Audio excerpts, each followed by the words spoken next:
Everyone. Thank you so much for joining us today for listening to the Heart of Genesis, Parshat Vayeitzei, Jacob's Ladder, with Rabbi Leila Gal Berner.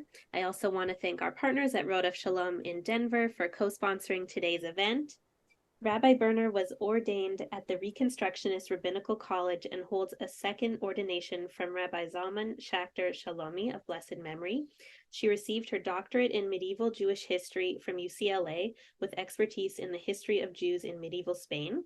Her dissertation on the Western Shores, the Jews of Barcelona during the reign of Jaume el Conqueridor, 1213 to 1276, has been widely cited, and she has taught about the Spanish Reconquista in many Jewish communities. She has also taught in many communities about the golden age of Spanish Jewry under Muslim rule. Rabbi Gal Berner served as Dean of Students at the Aleph Alliance of Jewish Renewal Ordination and continues to teach biblical and medieval history, feminist thought, and midrash. She has recently published Listening to the Heart of Genesis, a Contemplative Path. Dr. Gal Berner has taught in the departments of philosophy and religion at American University and Emory Universities, and in the departments of religion at Swarthmore and Reed Colleges. Rabbi, thank you for being here today. Thank you. It's a pleasure. Take it away whenever you're ready. Okay, great. Well, thank you for inviting me. And what we are going to do today is embark on a contemplative exploration of Parashat Vayeitzei. And this practice, this method, actually started in the Middle Ages. It comes from a Christian practice, Lectio Divina. And what it is a combination. In the Christian practice, it's simply the repeated reading of a text and prayer on the text.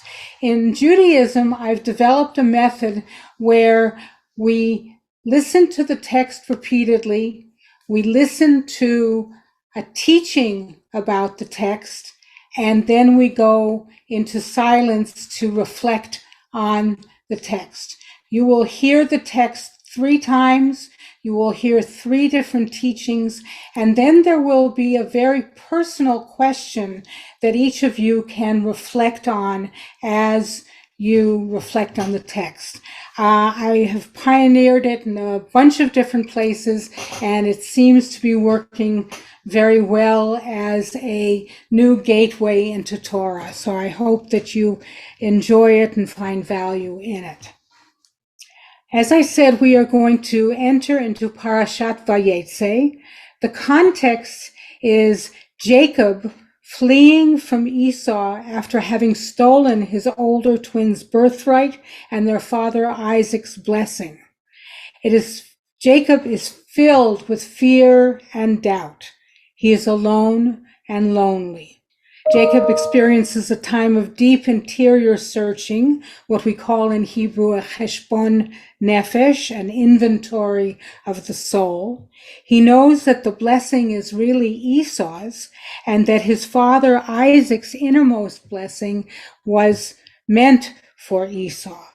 Jacob knows that he must escape Esau's pain and anger, and that Isaac is pained because he has not given his blessing to the right son.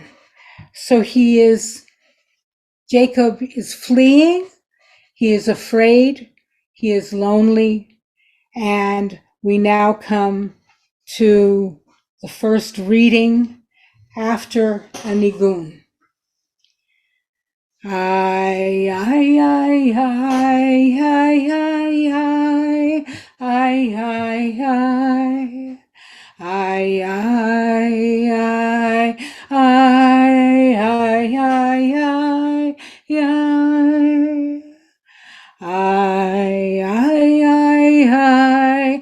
I,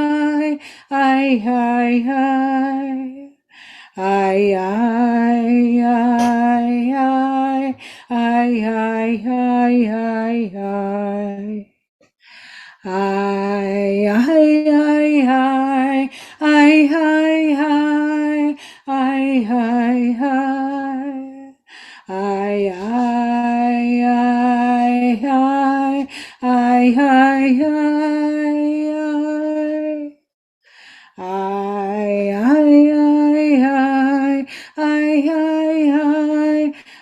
hi, hi. Ay, ay, ay, ay, ay, ay, ay, ay, ay. A first reading. Jacob left Beersheba and set out for Haran. He came upon a certain makom, a place, and stopped there for the night, for the sun had set. Taking one of the stones of that makom, that place, he put it under his head and lay down in that makom, in that place. He had a dream. A stairway was set on the ground, and its top reached to the sky, and angels of God were going up and down on it. And the Holy One was standing beside him and said, I am Yud-He Vav-He, the God of your father, Abraham, and the God of Isaac. The ground on which you are lying I will assign to you and to your offspring. Your descendants shall be as dust of the earth, and you shall spread out to the west and to the east, to the north and to the south. All the families of the earth shall bless themselves by you and your descendants. Remember, I am with you. I will protect you wherever you go and will bring you back to this land. I will not leave you until I have done what I have promised you. Jacob awoke from his sleep and said, Surely God is in this place, makom, and I did not know it. Shaken, he said, How awesome is this place, makom. This is none other than the abode of God, and that is the gateway to heaven. Early in the morning, Jacob took the stone that he had put under his head and set it up as a pillar and poured oil on the top of it. He named that place Beit El. A first teaching. The word makom, or place, is mentioned 6 times in 9 verses. What do we know about this word, makom? In Talmud and Midrash, makom is a frequent name for God, as for example, when we take leave of a mourner, the traditional expression is, Hamakom yinachem etchem, may the makom, God, console you. God as makom connotes the space and place of the whole universe. Makom is everything that is. In Torah, Moses hears the Holy One speak out of the burning bush. Halom sha'al na'alecha me'al raglecha ki hamakom asher ata omed alav admat kodesh hi. Remove your sandals from your feet, for the place, the makom, on which you stand is holy ground. Here makom is indeed the earth itself, everything that is. Many ancient rabbinic midrashim identify hamakom with the specific place at which the Holy One created the world, Gan Eden. Hamakom is umbilicus mundi, the umbilical cord of the world. Other sages identify hamakom with the place where Abraham took Isaac to offer him as a sacrifice in the Akedah, basing it on the 2 verses, Vayakam vayelech el hamakom asher amar lo ha'elohim. And Abraham rose and set out for the place, the makom, of which God had told him. On the 3rd day, Abraham looked up and saw the makom, the place, from afar. Here, makom is once again a specific and very holy place, the place of korban, of sacrifice. Let's remember the meaning of this Hebrew word korban. It comes from the shoresh, or the root, likarev, to come close. In biblical times, to sacrifice is try to come closer to the Holy One. And the English word sacri, facere, is like sacrifice, to make sacred. For what is coming closer to God but making something sacred? In the Talmud, our sages believe that Makom is an already existing place of sanctity to which Yaakov's ancestors have come to worship, and that Yaakov, suddenly realized that he had passed by this place that had become sacred to his family without a word of prayer. The words of the Talmud. Is it possible that I sped by this site where my ancestors pray and did not pray there myself? It is not the holiness of our setting that makes a place sacred, but the sincerity of our seeking that determines our ability to hear God's voice. Ask yourself, what is my truest, most authentic makom, my most secure place? Where do I feel most safe? What or who or where is my haven? What is my truth? I, I, I, I, I, I, I, I. I,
A second reading. Jacob left Beersheba and set out for Haran. He came upon a certain makom and stopped there for the night, for the sun had set. Taking one of the stones of that makom, he put it under his head and lay down in that makom. He had a dream.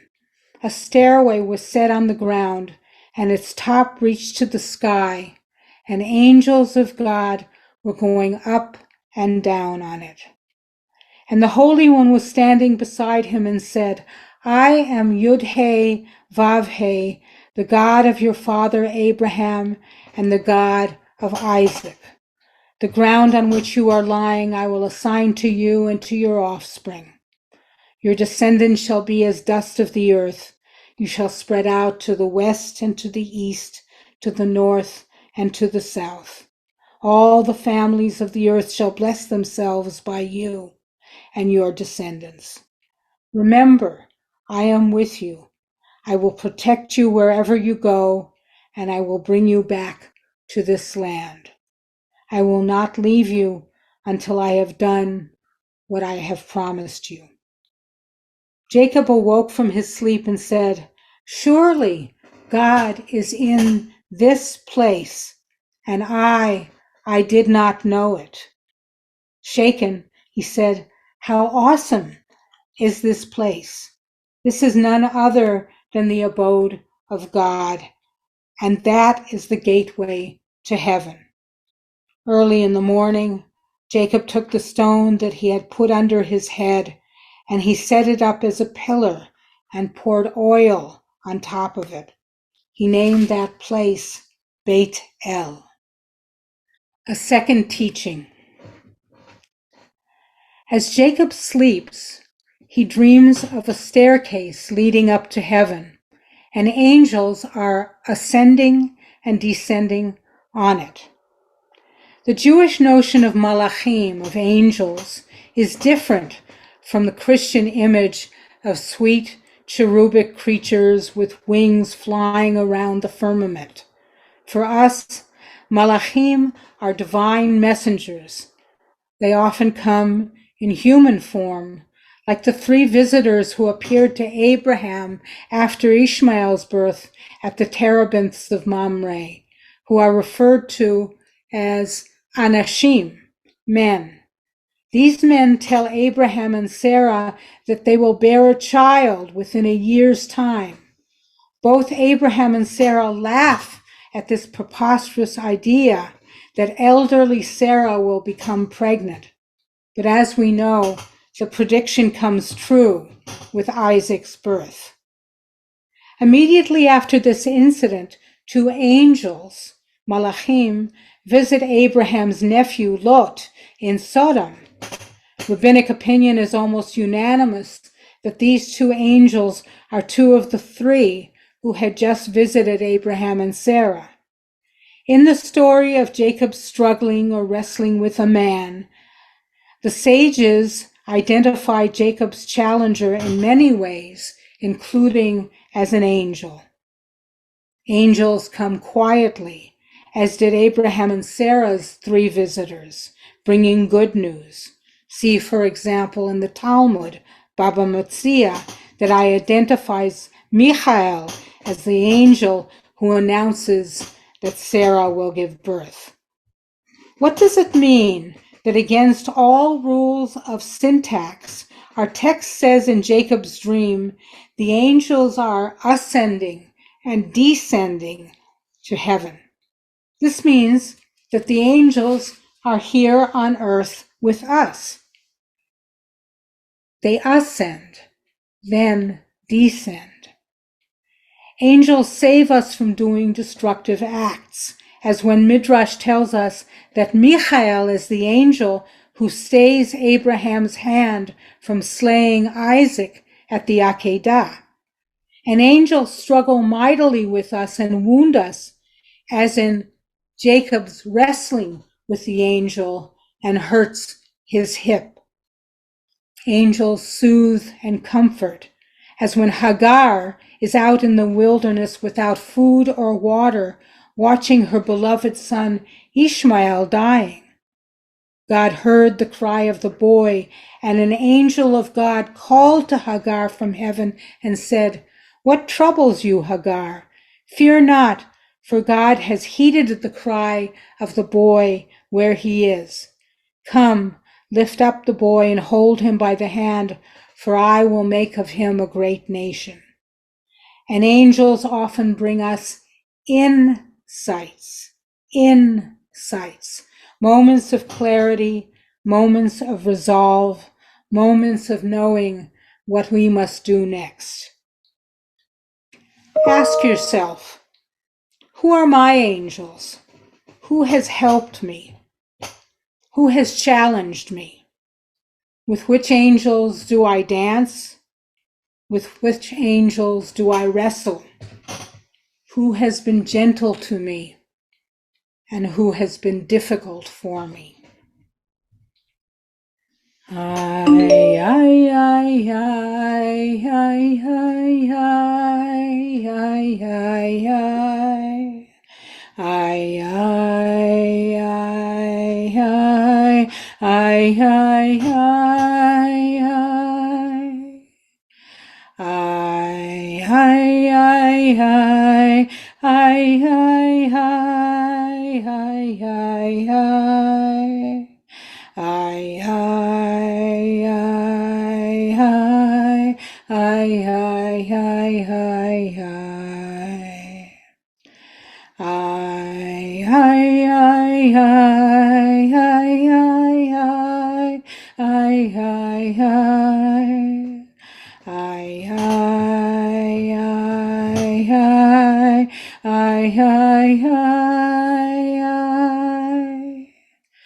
Ay, ay, ay, ay, ay, ay, ay, ay, ay, ay. Ay, ay, ay, ay, ay, ay, ay, ay, ay. A third reading. Yaakov left Beersheba and set out for Haran. He came upon a certain makom and stopped there for the night, for the sun had set. Taking one of the stones of that makom, he put it under his head and lay down in that makom. He had a dream. A stairway was set on the ground and its top reached to the sky, and the angels of God were going up and down on it. And the Holy One was standing beside him and said, I am Yud-He Vav-He, the God of your father Abraham and the God of Isaac. The ground on which you are lying I will assign to you and to your offspring. Your descendants shall be as the dust of the earth. You shall spread out in the west, to the east, to the north, and to the south. All the families of the earth shall bless themselves by you and your descendants. Remember, I am with you. I will protect you wherever you go and will bring you back to this land. I will not leave you until I have done what I have promised you. Yaakov awoke from his sleep and said, Surely God is present in this makom, and I did not know it. Shaken, he said, How awesome is this place, this makom. This is none other than the abode of God, and that is the gateway to heaven. Early in the morning, Yaakov took the stone that he had put under his head and set it up as a pillar and poured oil on the top of it. He named that place Beit El. Ay, ay, ay, ay, ay, ay, ay, ay, ay, ay. Ay, ay, ay, ay, ay, ay, ay, ay. Ay, ay, ay, ay, ay, ay, ay, ay, ay, ay. Ay, ay, ay, ay, ay, ay, ay, ay, ay. Ay, ay, ay, ay, ay, ay, ay, ay, ay, ay. Ay, ay, ay, ay, ay, ay, ay, ay. Ay, ay, ay, ay, ay, ay, ay, ay, ay, ay. Ay, ay, ay, ay, ay, ay, ay, ay, ay.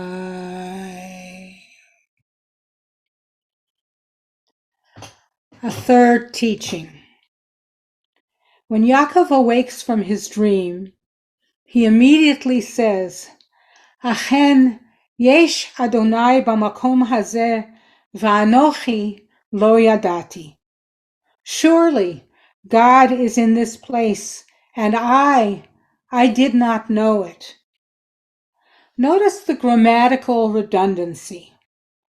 Anochi means I. It is a big first-person pronoun.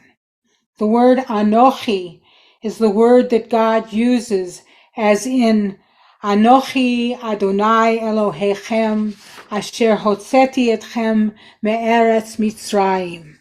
I am Adonai, your God, who took you out from the land of Egypt. And then there is Lo Yadati. I didn't know. That's also a first-person personal pronoun. Surely God is in this place, and I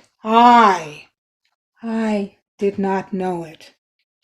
Our sages millennia ago noticed the redundancy too, and it's always important to notice repetitions in Torah. They always mean something, like when the angel had to call to Abraham twice to stay his hand from killing Isaac. Avraham. like when the Holy One had to call to Moshe twice at the burning bush to get his attention. So mesmerized by the sight is Moshe. This is important. Pay attention, the text is telling us. No less so here.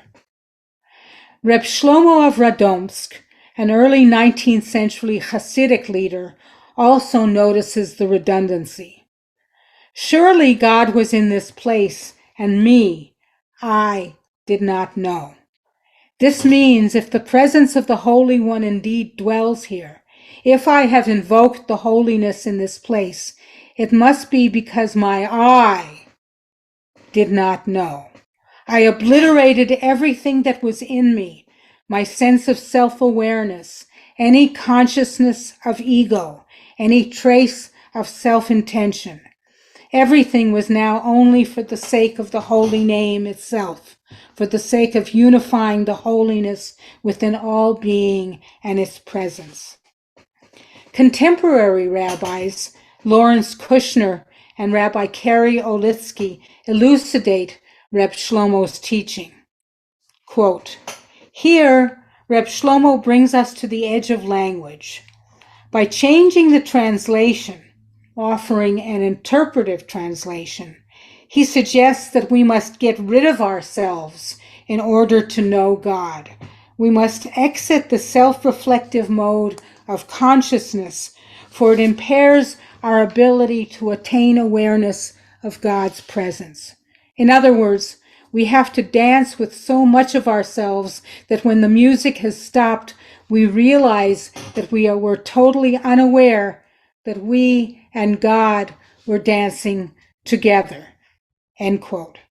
The bottom line of Reb Shlomo's teaching is that sometimes we have to push our egos aside in order to make space for God, and perhaps for others, humans in the form of angels, insights, or just other human beings that we haven't noticed enough.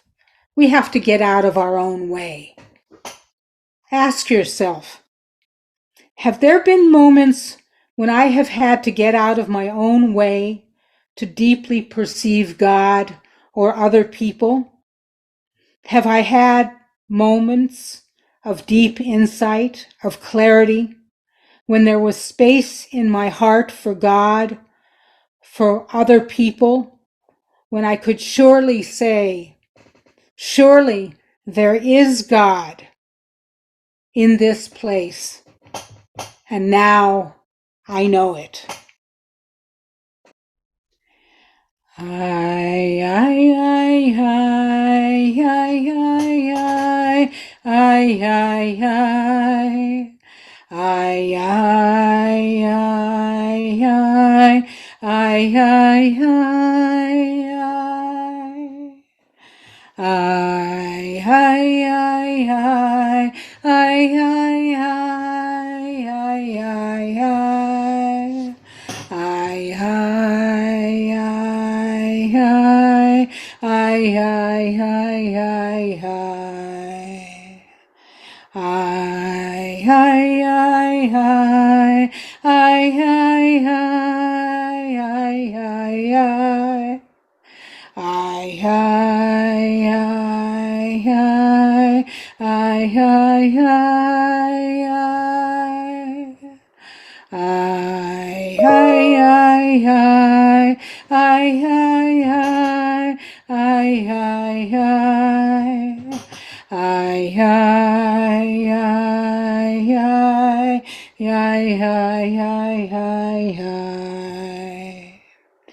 Yesh Adonai b'makom hazeh, v'anochi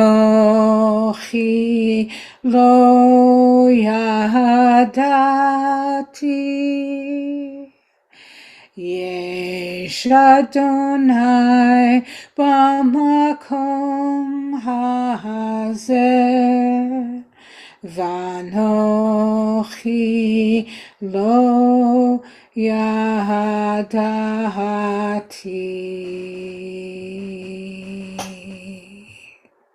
I I invite you now to take a few minutes, and if you feel comfortable, to share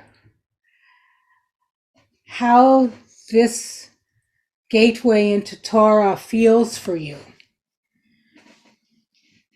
To listen to the text repeatedly, to hear teachings about it, to hear a nigun, and then to be asked questions about your own life that have to do very directly with the text. How has it sat for you? And I invite anyone who wishes to speak up. If I could say something, I loved it. I've been studying Tanakh since I was in grade school. I went to parochial school, and I've been studying all my life.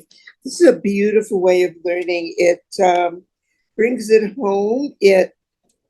Recently, I've been learning a lot of the writings of Pia Sesner, Rabbi, and he also talks about internalizing and feeling what you're reading with Chumash.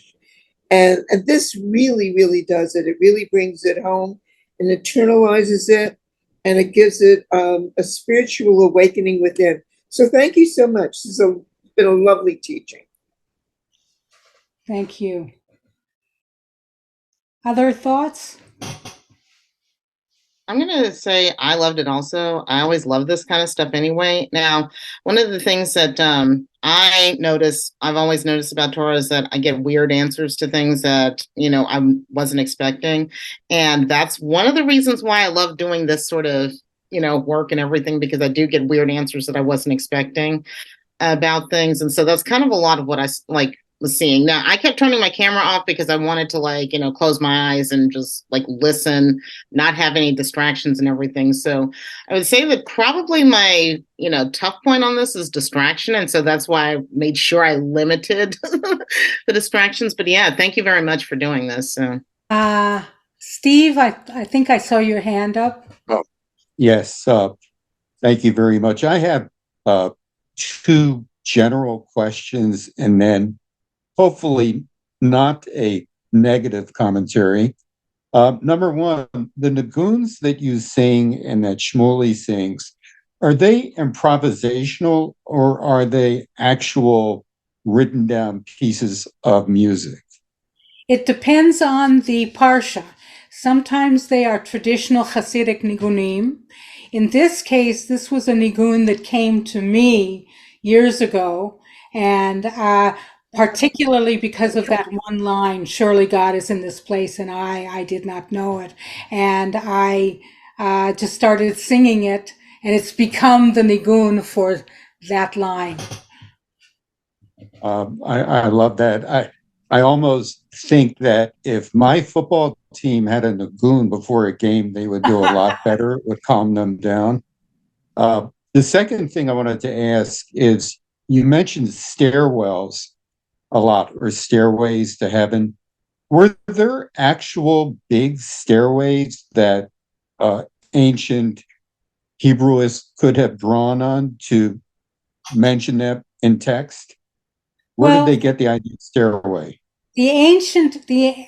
Before the Israelites, the Babylonians had built these large towers called ziggurats, and they were these multi-staired structures. And the story of the Tower of Babel is actually modeled on a ziggurat, which is a huge tower. And in the story of the Tower of Babel, they said, let us build a tower and let us take the languages of all the peoples. And that's where we get the term Babel. There's so many different languages. And there are different ways of interpreting the Tower of Babel, but the standard way, or the more conventional way of interpreting it, is that we were trying to be too godlike going up to heaven. in that way. But they did have this notion of stairways in their mind. That's probably where Jacob got in his dream the notion of a ladder leading up to heaven. Yeah. My only final comment, and you could call on others because I've taken up too much time already. No, that's all right. Go ahead. How does a person like me who does not believe in a personal God use or relate to these texts?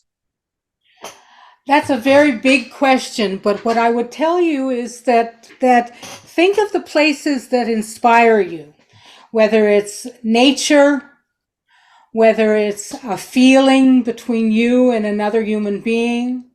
All of that in my mind, and I call all of that God. You may not want to use that word, but the energy or the spirit that is in the universe, whether it's the deep relationships between human beings or whether it's a magnificent place in nature, in my mind, that's all divinity. So you don't need to believe in a personal God per se to relate to this, to divinity. One of the most amazing experiences of my life was at Carlsbad Caverns when I was sitting at the mouth of the cave, and the bats came out at dusk to go out to feed in the desert, and I heard the flapping of the wings of thousands of bats as they came out into the desert. It was incredibly beautiful, and I experienced God. Now, I didn't experience God as an old white man with a long white beard, but I experienced something extraordinary that I choose to call God. David? Yes, that experience that you described with the bats, I've heard a number of people talk about sort of falling into almost a kind of transcendental experience for no explainable reason, but it just happens, and you feel a closeness, a oneness with everything around you. It's really a sense of awe, and it's really an amazing experience. You know, we're told that we connect with God through the performance of the mitzvot, and of course, we can understand and perform the mitzvot at various levels. Many of us traditionally do so at the levels of pshat and remez and drash, but at the mystical level, which you experienced, you connected with God directly at the mystical level of sod. And I think that we all have the ability to do that either spontaneously by good luck, like you experienced, and or through some planned meditative quieting of the mind, which can also take us to the transcendent, which is very powerful. And my last statement about this is that, you know, as you read this text, which of course many of us have read over and over again, it reminds me of the Conqueridor, who said to his students when asked, where do we find God? And he said, God exists wherever we let God in. And that's exactly what Jacob figured out, is that God is everywhere. It's just that when Jacob can let God in, then God appears to Jacob. And we too don't have to be sitting at the side of a cave and spontaneously find ourselves in a transcendental experience. We can take steps to gently quiet the mind and let ourselves experience that sense of oneness that is our essence. Very, very well said. And, the famous Rabbi Abraham Joshua Heschel said that very often faith comes after awe, after one has experienced a moment of awe and inspiration, whether it be in the face of another human being, in nature, whatever it is. And that very famous line, which from Les Miserables, which was taken taken from the Bible, taken from Torah, actually. When you've loved someone, you've seen the face of God. Jacob and Esau, when they finally do have their reunion, it says, to see your face is like seeing the face of God. So faith doesn't come only from mystical, magical experiences. It sometimes comes from the simplest of moments when you're looking at someone you love. Yes, Joan. I don't think you realize it, but Ethan had been saying something in the chat, and I would love for you to comment on that. So Ethan, could you tell her what you put there in the chat? Absolutely. Thanks for sending that out. I appreciate it. But I wrote in the chat, I'm wondering if there are any practices of using physical movement to supplement the form of study that we just did together. I wrote that I found your teaching to both relax and stretch my mind. And I'm wondering if there would be a benefit to our learning of Torah and our understanding of the Torah if we did that with our body as well. So I think absolutely. And then Glaya wrote about yoga, absolutely. But I just finished teaching this for a week at the Aleph ordination program. And while I was teaching it, 2 of the students got up and danced. So it really depends on your inclination and you know, and what happened after each time was that we all stretched, and it wasn't just kind of the stretching that you do to ease your muscles. It was much slower, contemplative kind of stretch. So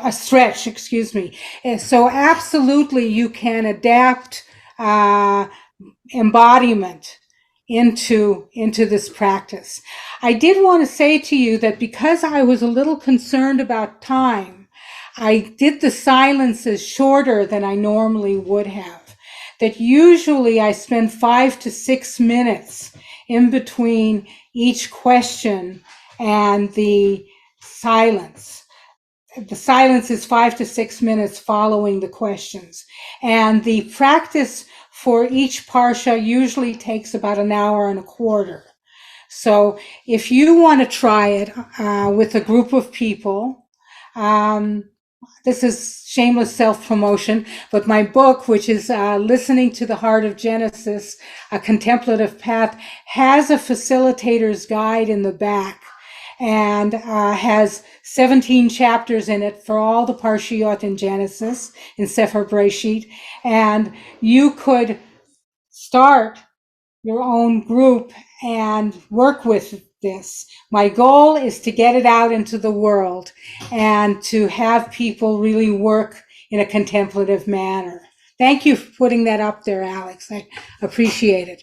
And the idea is to break the wordiness that we Jews have. We Jews are wonderful, thoughtful mind people, but sometimes we don't go enough into our hearts in the process of studying Torah. It's a little bit like normal Torah studies, a little bit like a ping pong match. You know, one person has an idea, and then another person says, well, I'm not so sure about that. I think such and such. And it's a great mind, intellectually stimulating way of studying Torah, but it doesn't allow for the contemplative. It doesn't allow for the silence. It doesn't allow for the meditative. And that was my goal in establishing this particular approach to Torah. And I encourage you to try to bring it more into your own practice. Any other thoughts or questions? We have a couple minutes left, so if anyone else wants to jump in, please feel free. Okay, can I jump in again? Okay. Sure, absolutely. All right, so we're talking about relaxation and everything. I'm thinking also about, well, does it necessarily have to be relaxing?